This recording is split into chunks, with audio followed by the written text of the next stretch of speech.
Halo semuanya, jumpa lagi dengan Awan Chai di sini, Duta Pajak Abal-Abal, pelatih konsultan pajak pertama dan satu-satunya di Indonesia.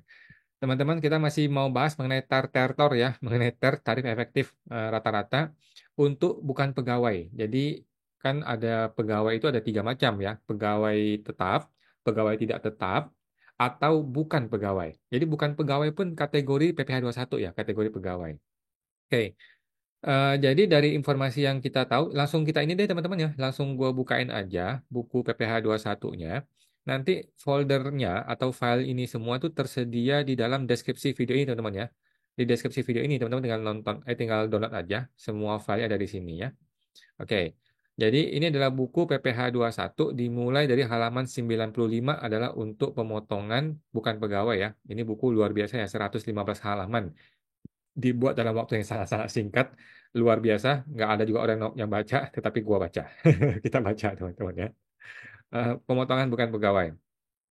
Jadi definisinya apa? Bukan pegawai itu adalah orang pribadi selain pegawai tetap dan selain pegawai tidak tetap yang memperoleh penghasilan dengan nama dan dalam bentuk apapun sebagai imbalan atas sebuah pekerjaan bebas atau jasa. Jadi bisa pekerjaan bebas, bisa jasa ya, yang dilakukan berdasarkan perintah atau permintaan dari pemberi penghasilan. Contohnya apa? Tukang servis AC lah, pengacara lah, konsultan lah, notaris lah, artis lah, kemudian jasa-jasa lah, ya, tukang cuci AC lah, tukang apa. Pokoknya semua orang yang bukan pegawai tetap, bukan pegawai tidak tetap, tetapi dia mendapat uang dari perusahaan. Perusahaan membayar orang ini, maka orang ini orang pribadi ini disebut sebagai bukan pegawai. Oke?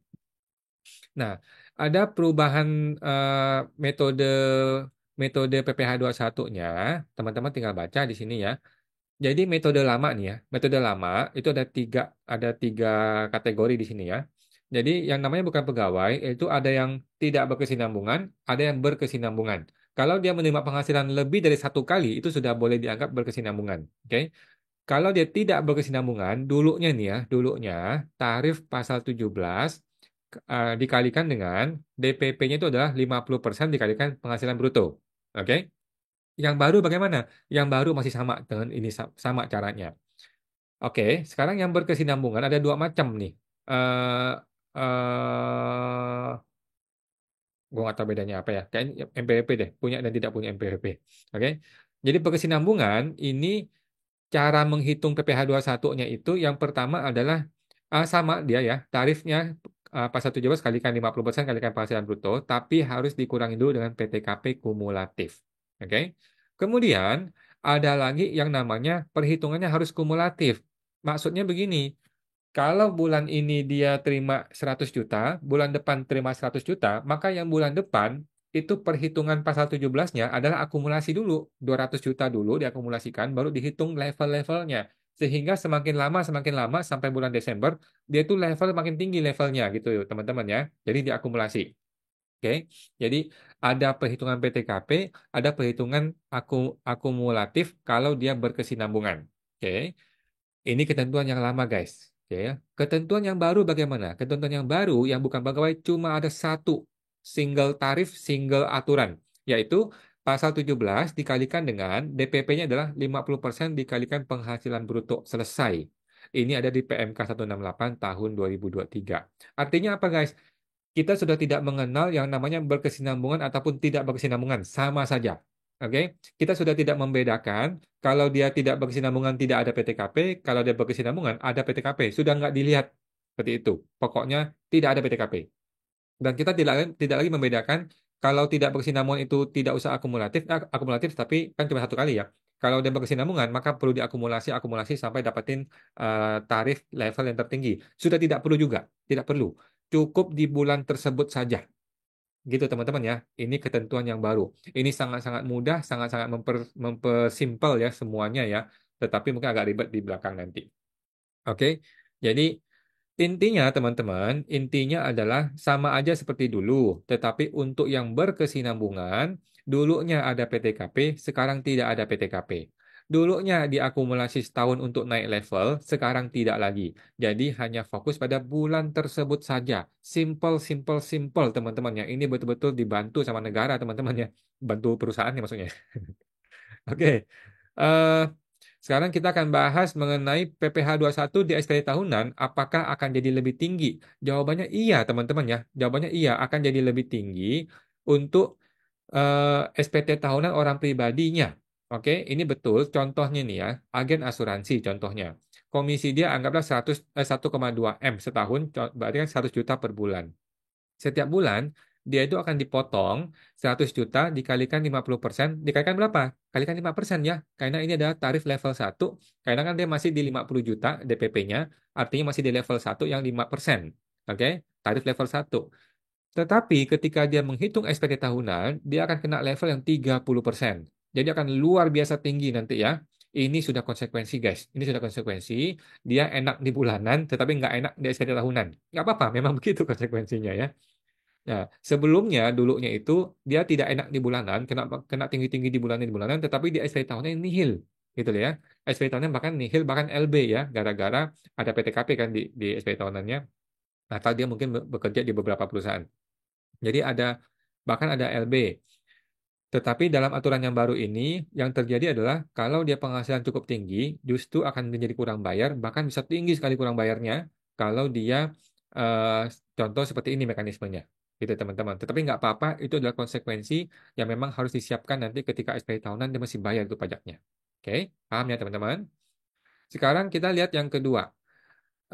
Apakah kita perlu minta bukti potong? Nah, ingat teman-teman, dalam PMK terbaru ini 168, bukti potong wajib diterbitkan. Walaupun nilai PPh-nya 0, bukti potong PPh 21 wajib diterbitkan oleh si perusahaan. Tetapi kan nggak mungkin 0 ya dalam kategori bukan pegawai ya. Kalau kategori pegawai tidak tetap itu bisa 0. Kalau kategori pegawai biasa, pegawai tetap itu juga bisa 0. Tetapi kalau pegawai bukan pegawai, itu pasti ada angkanya dong. Kan dikalikan 50% kalikan tarif, beres. Pasti ada angkanya. Oke? Jadi, bukti potong itu wajib dimintakan kepada si perusahaan yang memotong. Oke ya, teman-teman yang pekerja bebas. Kemudian, teman-teman bukan berarti tidak tidak perlu akumulasi ya. Banyak orang mungkin salah berpikir bahwa oh kalau gitu gua tidak usah akumulasi dong tahunannya. Kan gua tiap bulan sudah dipotong sesuai dengan bulan tersebut. Nah, tetap perlu teman-temannya, tetapi di SPT tahunan yang dimaksud akumulasi setahunnya itu terjadi di SPT tahunan, tidak terjadi pada pemotongan bulanan, ya. Nah, pada pemotongan bulanan oleh perusahaan tidak perlu lagi memperhitungkan akumulasi setahun. Ini untuk mempermudah ya. Karena nanti kan mau dibuat web based nih, nanti kan mau dibuat berbasis website. Jadi eh, sistemnya itu mau dibikin simple, mau dibikin mudah, memang begini caranya. Kalau sistem itu mesti menghitung ulang lagi, menghitung akumulasi dari bulan-bulan sebelumnya, pusing itu sistem, bisa pusing nanti dia ngitungnya. Gitu teman-teman ya. Jadi sudah betul caranya.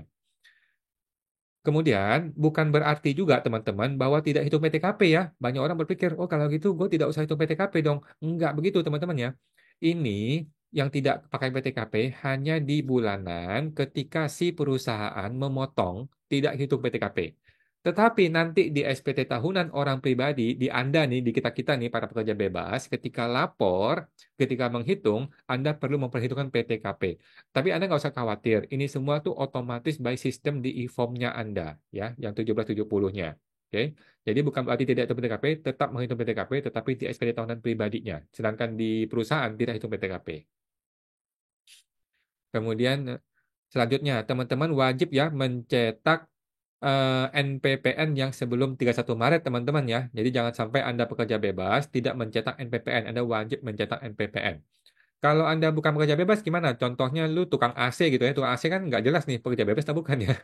Jadi menurut gua cetak saja NPPN teman-teman ya. Di menu layanan, di DJP Online ya. Menu layanan, menu KSWP, cetak surat NPPN sebelum 31 Maret untuk tahun tersebut. Untuk tahun itu. Oke, jadi sekarang masih Januari nih, cetaklah sekarang. Anda pakai nggak pakai itu tidak masalah, gitu. Jangan sampai terlambat cetak NPPN supaya Anda bisa menggunakan yang normal 50%. Itu ya teman-teman ya. Nah, sekarang gini, kalau tidak ada NPPN gimana? Nah, walaupun di perusahaan Anda sudah dipotong dengan metode 50%, tetapi di SPT tahunan OP tetap Anda pakai 100% guys. Ya, hati-hati teman-teman ya. NPPN itu wajib Anda print, Anda cetak sebelum 31 Maret. Oke? Jadi Walaupun di perusahaan sudah mengakui Anda itu DPP 50%, tetapi angka 50% ini tetap harus Anda dapatkan NPPN-nya. Kalau lu tidak punya NPPN, bisa cilaka. Anda bisa menggunakan norma 100%. Bahaya sekali, teman-teman. Oke ya. Nah, kemudian, apakah SPT tahunan orang pribadi ini akan jadi LB? Nah, ini bisa, teman-teman ya. Bisa terjadi. Kalau Anda, contohnya lu punya penghasilan cuman setahun 60 juta gitu ya. Kalau dikalikan dengan 50% kan cuma 30 juta, kan berarti kan di bawah PTKP. Sedangkan Anda kan dipotong oleh si perusahaan. Nah, maka akan terjadi LB, bukti potong akan jadi LB. Menurut gua lu buang saja ke laut, teman-teman ya, kita membantu Bapak Jokowi membangun IKN ya. Jadi dibuang aja alias tidak usah dikreditkan itu bukti potongnya gitu. Atau kalau Anda tetap mau mengkreditkan, lu tinggal naikkan naikkan penghasilannya, ditambah penghasilan lain-lain supaya tidak kurang bayar. Gitu teman-teman, sesimpel itu untuk kategori bukan pegawai ya. Oke.